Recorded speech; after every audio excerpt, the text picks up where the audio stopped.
as I said in my email I sent you, my son, I know every parent thinks their kid is a genius, and I certainly think my kid's a genius, but he has been fascinated with robots for years now.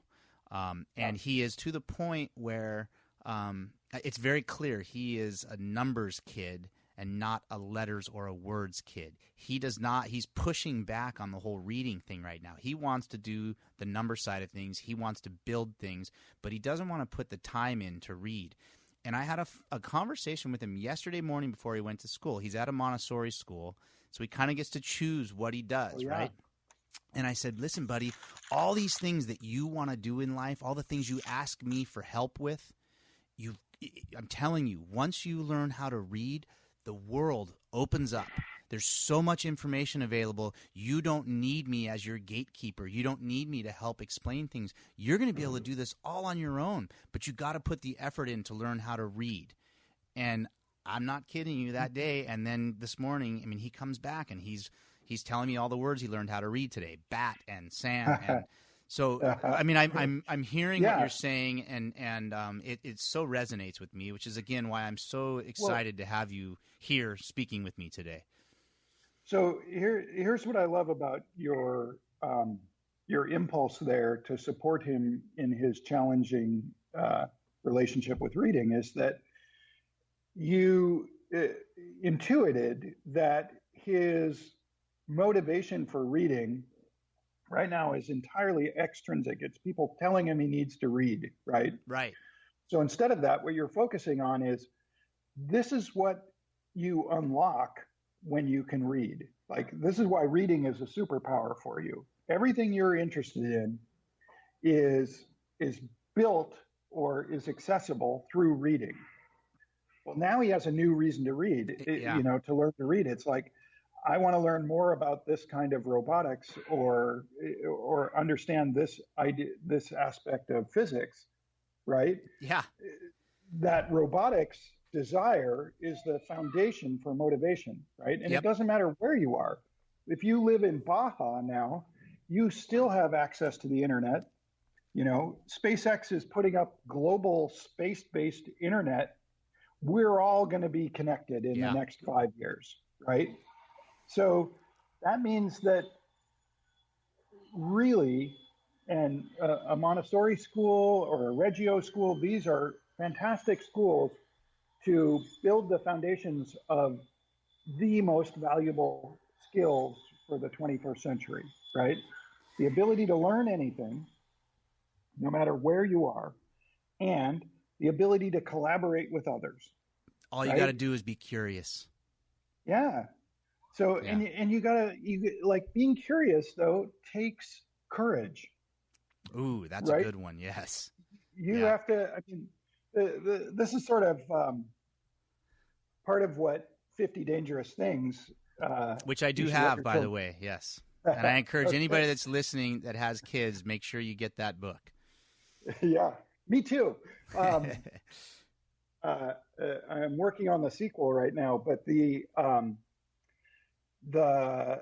interesting thing about 50 Dangerous Things is that it uses the physical metaphor of risk to talk about the social and emotional risk as well, right? Right. So if you're curious about something, but your peer group isn't, you'll self-censor that curiosity. Yep. Right? Yep. So, and I mean, this can be especially tricky in families where,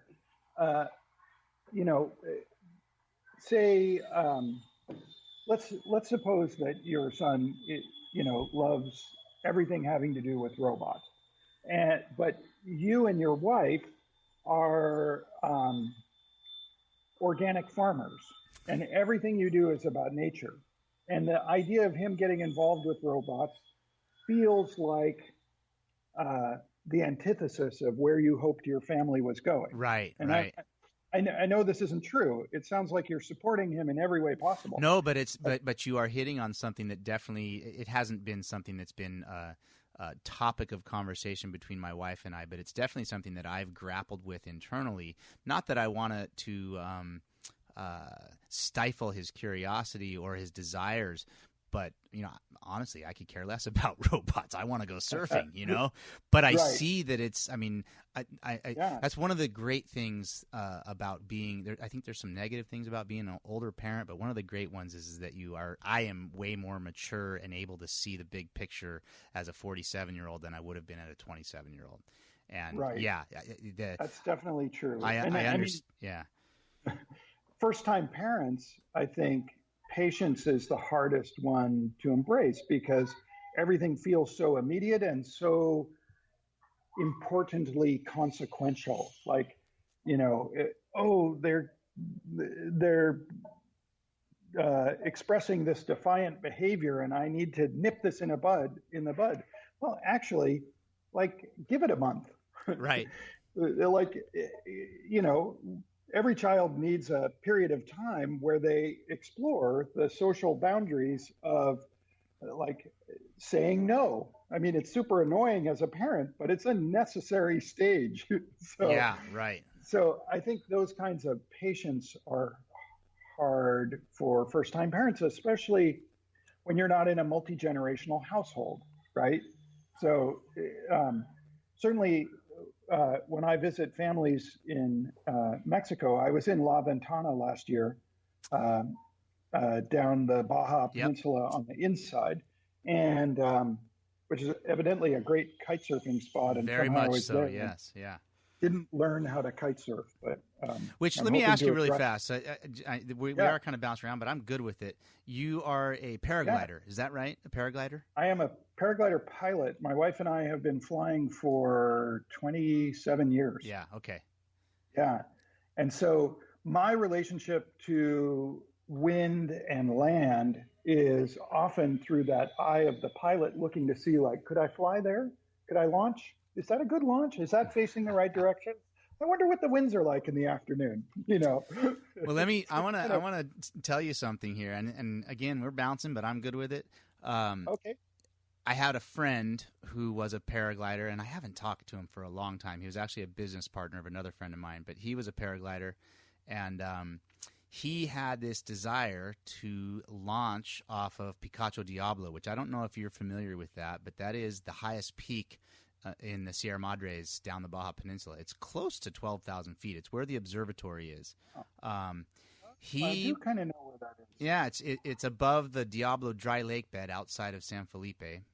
You can reach it from the other side through just north of San Quintin, I believe, or south of San Quintin. But anyways, he had this desire, and he studied a bunch of stuff about the weather and looked at some topographical maps. The reason I know about this because he asked me, could we maybe do this? He wanted to launch from up around Picacho Diablo and then use the thermals and whatever else the wind language that I'm not familiar with to go south. And he was thinking that he could go a couple 100 miles south along that ridgeline of the mountains. And he was asking me if I would chase him in one of my dune buggies and basically be there when he lands so he doesn't land in the middle of the desert and die of thirst. Right. We never did it, but I thought you might be interested in hearing something like that. Yeah. I mean, it used to be a big deal if somebody flew 10 miles, 30 years ago in paragliding. Right. And now it's up in the multi-hundred mile range. Wow.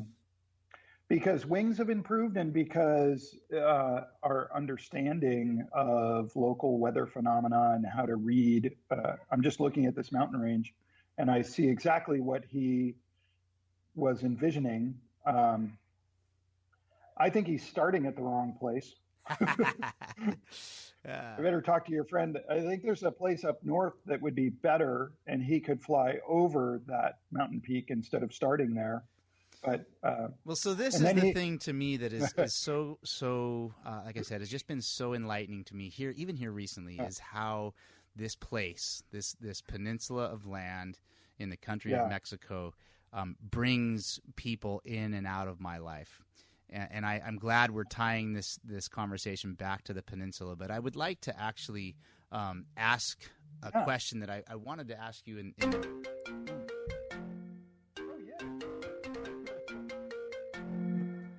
Whoa, sorry. Did you hear that? That's okay. I did, but I just delighted in the fact that I wasn't the only one who accidentally forgot to turn off my phone. That was my mom. Aw. So you were comfortable in the tech world, happy with your job. Yeah. I'm assuming making good money, Yeah. and threw caution to the wind, and Yeah. dove in head first into the deep end to start something completely different. So And tell us a little bit about that. Yeah. So I had this moment where over this dinner party at this corporate dinner at Adobe, I said, parents are being dangerously overprotective. Someone should just start a summer camp where nervous parents can drop off their kids and, we'll just do all the stuff that childhood should contain, and we won't tell the parents what happened. So by the end of dinner, I had 5 kids signed up for a summer camp that didn't exist. And just because I couldn't let go of the idea, and because I am kind of a serial obsessive person, I went ahead and followed through on that promise. And I got 3 more kids. 2 of them came because I put an ad in Make Magazine on their online bulletin board saying, hey, I'm starting this summer camp. We're going to build things. I'm looking for a couple more kids to round out our enrollment. It's a pilot, so I don't have anything to show for it, but here's the idea, and here's a little bit about me. And, or I think a link to my personal blog is what I had at that point. And I got this application for these 2 brothers from Connecticut, and the parents put their kids on an airplane, and I picked them up at the airport, and that kind of rounded out the enrollment. And we had this just fantastic transformative week where we started out, we built a bridge, and then I was expecting that to take a couple of days, but we were done by Monday afternoon with that big idea. The bridge was 20 feet long, and it carried the entire weight of all of the students and all of the staff. And at that moment, I had no further plan. And you still had your day job. At that point, I was just on vacation from my day job. Yeah. Okay. So that was the first week of tinkering school. But that transformative moment was going back to my impulses as a learner, and just in that moment, collaborating with the kids on what is the plan for the week. And we came up with something that was better than I could have done on my own, and formed the basis of the entire change of my life from being a technologist into being an educator. I did a couple of years of summer camp at my house using vacation time. And then I stopped working at Adobe my wife and I were both working there. And I had this idea for this book, 50 Dangerous Things, that was kind of coming out of this experience with the kids, right? Realizing just how capable kids are, even when they're raised in an overprotective household. And so I thought, we need something that can reach more families than just 8 kids a year going to my summer camp. So we left our tech jobs, wrote a proposal for the book, took it to New York, got an agent, shopped it around, and got, I can't remember how many rejections, maybe 20. I mean, honestly, people were like, this is an interesting idea, but what do you think about writing a birthday activity guide? And it was just so clear to us that people just didn't know how to think about it. So we self-published, and first it was just Amazon on demand, which is kind of the low-hanging fruit for self-publishing. And when we had sold almost 5,000 copies through Amazon on demand, we bit the bullet, still unemployed. And we uh, took that PDF and sent it